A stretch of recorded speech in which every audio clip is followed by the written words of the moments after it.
Hey guys, okay, so God wants us to love Him, but that's not all He wants.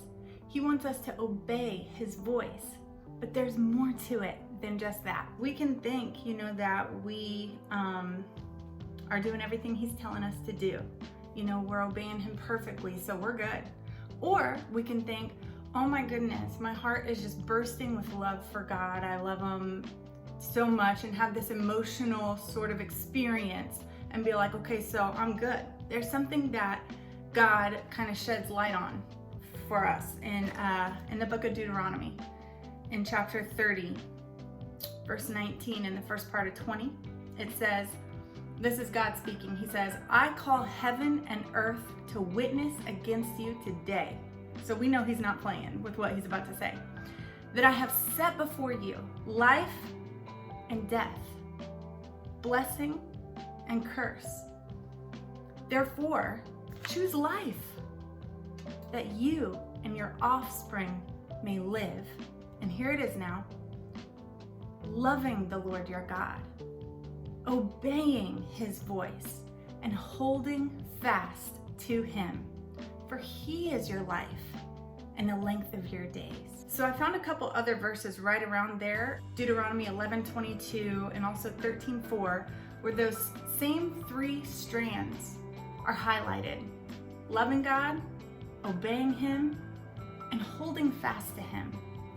So I was like, okay, loving, I understand. Obeying, that's pretty straightforward. God tells us what to do, what not to do. That's obeying. But I was like, what is holding fast? What is that? So there's a tool online called blueletterbible.org, and it basically allows you to look up every word in the Bible to see what each of those words means in the original language that it was written in.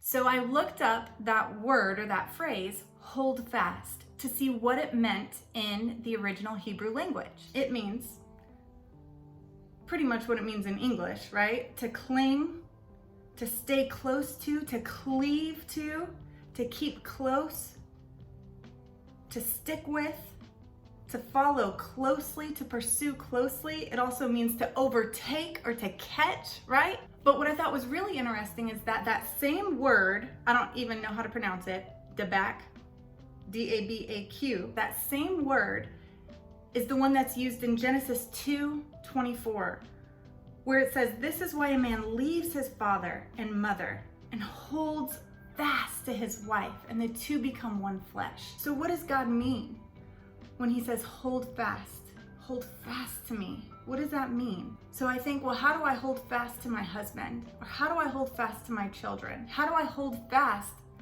to the other people that I love? I hold fast to them by putting them first, right? By making them a priority, by having them on my mind, having their well-being on my mind, having a heart that wants to please them, that wants to be with them. So some of the ways that we can hold fast to God is by spending time with Him in prayer, right? Just talking to Him. It doesn't mean you have to go in with a list and an agenda and like certain things that you have to say to God. It just means going in there and sitting down and talking to Him. Just spending time with Him in conversation, in prayer, talking to Him. Also, another way is letting Him communicate to you and me through His Word, right? That's another way that we can hold fast to Him. Another way is by some of these things that we find in the Word that really resonate with our heart.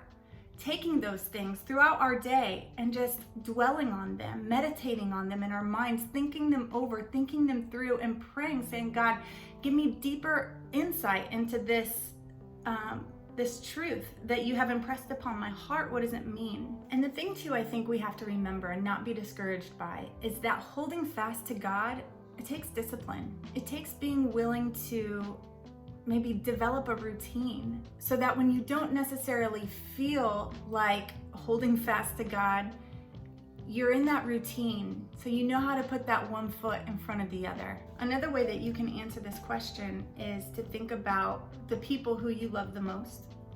How would you want them to hold fast to you? So just very simply, God, yes, He wants us to love Him, But that's not all he wants. Yes, he wants us to obey him and do what he says and don't do what he says not to do. But that's not all there is to it. He wants more. He wants that love. He wants that obedience. And he wants us to hold fast to him, to have that relationship with him, to walk with him. And if we don't know how to do that, that's okay. It's okay because he will show us. All we have to do is ask him, Lord, I want to have a relationship with you. Show me how to do that. I want to hold fast to you. I want my heart to be interested in and softened to and excited by the things of God, the things about you. Will you do that for me? Will you do that for my heart? Will you show me how to hold fast to you? In that verse, God says, I am your life. I am the length of your days. The verse at the beginning, Deuteronomy 30, 19 through first part of 20. So if we want life, if we want abundant life and peace and joy and all these things that life is meant to be, then God tells us, hey, all that stuff, you're gonna find it in me. So love me, obey what I'm telling you, and hold fast to me. This is a book that I have found to be really informational and encouraging, helpful ways that we can discipline ourselves to hold fast to God. Some of the topics it covers, you can see here: Bible intake, prayer, worship, evangelism, serving, stewardship, fasting, silence and solitude, journaling, and on and on. All right, guys.